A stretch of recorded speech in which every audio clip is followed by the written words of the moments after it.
Good morning বন্ধুরা। দীঘায় আজকে আমাদের তৃতীয় দিন। আমি সকালবেলা উঠে দেখেছি যে কুয়াশাচ্ছন্ন ছিল, সানরাইজ দেখতে পারিনি। এখন বেলায় সূর্য উঠে গেছে আর জলের রিফ্লেকশন দেখুন কি সুন্দর দেখাচ্ছে। এই আমার হোটেল থেকে বেরিয়েই পূর্ব দিকে এরকম দৃশ্য আপনারা দেখতে পাবেন। আমরা এখন যাব হচ্ছে গিয়ে মোহনা, তারপরে যাব হচ্ছে গিয়ে নায়কালী মন্দির, শঙ্করপুর মৎস্য বন্দর, তারপরে এসে আপনাদের ওল্ড দীঘার সি বিচটা দেখাবো। তাহলে চলুন যাওয়া যাক। আমরা এখন দীঘা মোহনায় এসে পড়েছি। এই মোহনায় দেখুন মাছের বাজার, বিভিন্ন রকমের মাছ এখানে পাওয়া যায়। আপনারা চাইলে এখান থেকে মাছ কিনে বাড়ি নিয়েও নিয়ে যেতে পারবেন। ওনারা সুন্দর করে প্যাকিং করে দেয়। বিভিন্ন রকম মাছ বিভিন্ন দামে পাবেন। ভেটকি আছে, পমফ্রেট আছে, চিংড়ি আছে, কাঁকড়া আছে, এই অনেক দোকান আছে। এইখানকার মাছ পশ্চিমবঙ্গের সারা জায়গায় পৌঁছে যায়। রাত্রবেলা ট্রলারগুলো যেগুলো বেরোয় সেগুলো সকালবেলা এসে এই মৎস্য বন্দর ওঠে। সমস্ত মাছ দেখুন, কত রকমের মাছ, ইলিশ, কাঁকড়া এখানে নিলে পরে ওনারা প্যাকিং করে দেবে সুন্দর করে। প্রয়োজন আপনারা বাড়িতেও নিয়ে যেতে পারবেন। এবার আমি আপনার মোহনায় নিয়ে যাচ্ছি। এই সুন্দর বোল্ডার বিছানো রাস্তা, এখানে চম্পা নদী এসে বঙ্গোপসাগরে মিলেছে, সেই জন্য এটাকে মোহনা বলে।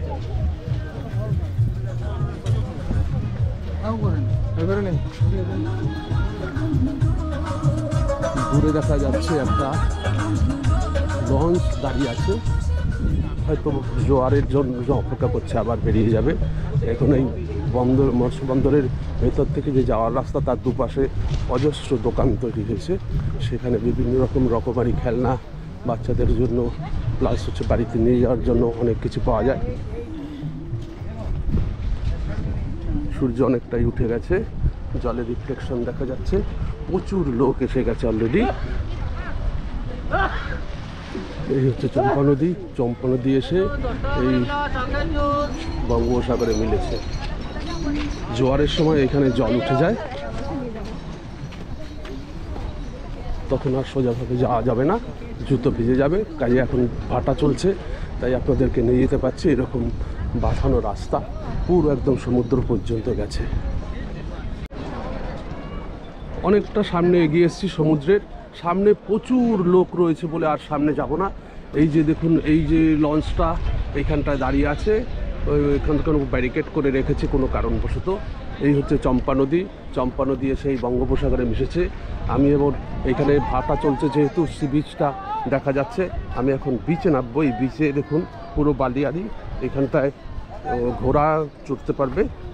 এখানে ঘোড়া চড়ার ব্যবস্থা আছে, পুরো ফ্ল্যাট হয়ে গেছে।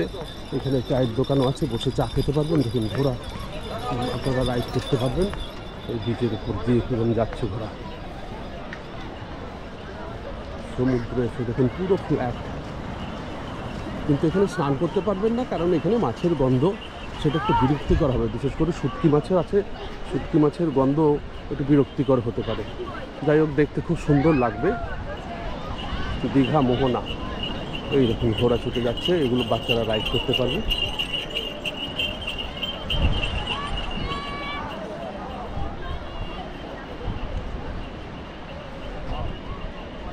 এরপর আপনাদের মাছ দেখাবো, দেখিয়ে নায়কালী মন্দির দেখিয়ে শঙ্করপুর মৎস্য বন্দরে যাব। আমি এখন দাঁড়িয়ে আছি রত্নদ্বীপ হোটেল অ্যান্ড রেস্টুরেন্টের কাছে। এই হোটেলটা দেখুন, অবিশ্বাস্য হলেও সত্যি, মাত্র 450 টাকা করে থাকা এবং খাওয়া। যেখানে দীঘার মতন জায়গায় দুজনের আপনার খেতে গেলে সারাদিনে অন্তত 500 থেকে 600 টাকা খরচা হয়, সেখানে প্রতিজনের 450 টাকা করে থাকা এবং খাওয়া পাবেন। এরপরে আপনি এসি রুমও পাবেন 600 টাকা 700 টাকার মধ্যে। আপনারা যদি কম বাজেটে যারা থাকতে চান, এদের নিজস্ব রেস্টুরেন্ট রয়েছে। সমস্ত ঘরে টুরিস্টরা ভর্তি আছে বলে আপনাদেরকে ঘর দেখাতে পারলাম না। এই হচ্ছে রিসিপশন, এই হচ্ছে রেস্টুরেন্ট, এইখানে হচ্ছে রিসিপশন। আপনারা যদি কম বাজেটের যারা থাকবেন তারা এইখানে এসে যোগাযোগ করবেন। ফোন নাম্বারে আমি আমার ডেসক্রিপশন বক্সে দিয়ে দেবো। বন্ধুরা, এই হচ্ছে হোটেলের ইন্টেরিয়ার, এই ঘরে যাওয়ার রাস্তা। আপনারা এইখান থেকে এসে বুক করে দোতলায় গিয়েও উঠতে পারেন।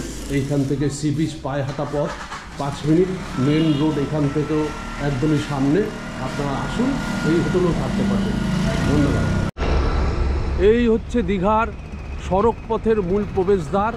এই গেটটা দূর থেকে দেখলেই মনে হয় যেন আমরা দীঘা পৌঁছে গেছি, আলাদা একটা শিহরণ জাগে। এইটা এখন একটা সিম্বল হয়ে দাঁড়িয়েছে দীঘার। উপরে বিশ্ব বাংলার প্রতীক, খুব সুন্দর আকৃতির এই গেটটা, আপনারা দেখুন। আমি এখন নায়কালী মন্দিরে এসে গেছি। এইখানে একটা গেট করেছে পরিবেশ বান্ধব উদ্যান নায়কালী মন্দির। এই ভেতরে একটা উদ্যান তৈরি করছে, নতুন করে সাজাচ্ছে। এই হচ্ছে মন্দির। এই মন্দির খুব জাগ্রত। যারা মাছ ধরতে মাছ সমুদ্রে যান, তারা যাবার আগে এই মায়ের কাছে পুজো দিয়ে তারপর সমুদ্র যাত্রা করেন। এই হচ্ছে মূল নায়কালী মন্দির। এই হচ্ছে মূল নায়কালী মন্দির। ওই মায়ের মূর্তি দেখানো যাবে। এখন যাচ্ছি ভেতরে। বাহ, জয় মা নায়কালী, জয় মা, জয় মা। আপনারা ঘরে বসে দেখুন।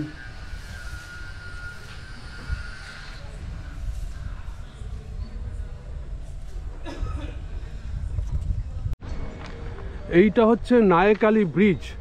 যারা কলকাতা থেকে গাড়ি নিয়ে আসবেন, তারা চাউলখোলা থেকে একটা রাস্তা ঢুকে গেছে, সেই রাস্তা দিয়ে আসবেন। এর আগে আরেকটা ব্রিজ আছে মন্দারমণি আগে, সেই মন্দারমণি হয়ে তাজপুর হয়ে শঙ্করপুর হয়ে এই বাইপাস রাস্তা দিয়ে সোজা দীঘা পৌঁছে যাবেন। এইখানে পথে নায়কালী মায়ের মন্দির দর্শন করে যাবেন। আপনাদের অনেক কম সময় দীঘা পৌঁছে যেতে পারবেন। এই হচ্ছে শঙ্করপুরে এসেছি। এই শঙ্করপুরের হচ্ছে গিয়ে সমুদ্র। এইখান থেকে এইটাকে হচ্ছে মেরিন ড্রাইভ রোড। ওদিকে সোজা একদম তাজপুর হয়ে মন্দারমণি পর্যন্ত সমুদ্রের পাড় বরাবর রাস্তা চলে গেছে। যারা কলকাতা থেকে আসবেন এই রাস্তা ধরে শঙ্করপুর হয়ে ওই সোজা চলে যাবেন একদম দীঘায়। এই হচ্ছে সমুদ্র। এইখানে সমুদ্রের আশেপাশেও প্রচুর হোটেল হয়ে গেছে। মাঝারি থেকে মধ্যম মান এবং উচ্চমানেরও হোটেল পাবেন। এইখানে নিরিবিলিতে যদি থাকতে চান, এইখানে আপনারা থাকতে পারেন। আমরা এখন ওল্ড দীঘা সি বিচে এসে পৌঁছেছি। এই একটা ঢুকতেই বিশ্ব বাংলা পার্ক। এই পার্ক দেখে ওদিকে আরেকটা বড় পার্ক করেছে। এই বিশ্ব বাংলা পার্কের এন্ট্রি গেট, পাশেই হচ্ছে সমুদ্র। সমুদ্রের পার বরাবর এখন রাস্তা করে দিয়েছে। আপনারা এই রাস্তা বরাবর সারা দিন হেঁটে বেড়াতে পারবেন। সমুদ্র দেখা হবে, হাঁটা হবে নিরিবিলিতে। সমুদ্রের কাছে নেমে এসেছি।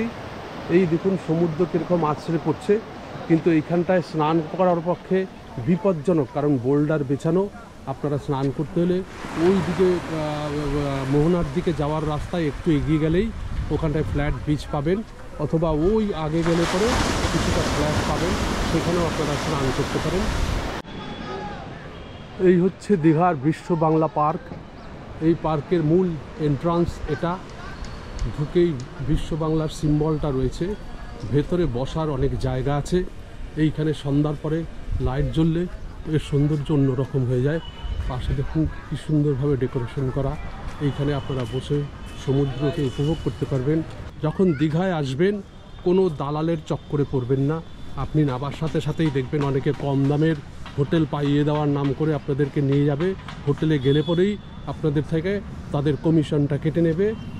2 নম্বর হচ্ছে গিয়ে দীঘায় যখন স্নান করতে নামবেন, বোল্ডার জোনটা এড়িয়ে যাবেন, কারণ ওখানে আঘাত পাওয়ার সম্ভাবনা খুব বেশি।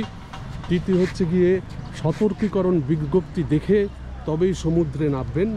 4 নম্বর হচ্ছে গিয়ে যেখানে সবাই একসাথে স্নান করবে সেইখানেই দলবদ্ধভাবে স্নান করবেন। একা একা কোথাও আলাদা স্নান করতে যাবেন না। বোল্ডার এরিয়া অ্যাভয়েড করে চলবেন, তাতে আঘাত পেতে পারেন। আর হচ্ছে গিয়ে মাইকিং যে সতর্কীকরণ বার্তা দেবে সেটা অবশ্যই শুনে সমুদ্রে নামবেন। আর 4 নম্বর হচ্ছে গিয়ে মদ্যপান করে সমুদ্রে নামবেন না। এই হচ্ছে গিয়ে আমার দীঘা ভ্রমণের শেষ পর্ব চললো। আপনারা যারা নতুন ভিউয়ার্স, তারা আমার চ্যানেলটাকে সাবস্ক্রাইব করবেন এবং পাশে থাকা বেল আইকনটিকে প্রেস করবেন। তাহলে সমস্ত ভালো ভালো এরপরে যা ভিডিও আসবে তার নোটিফিকেশান আপনার কাছে পৌঁছে যাবে। ধন্যবাদ।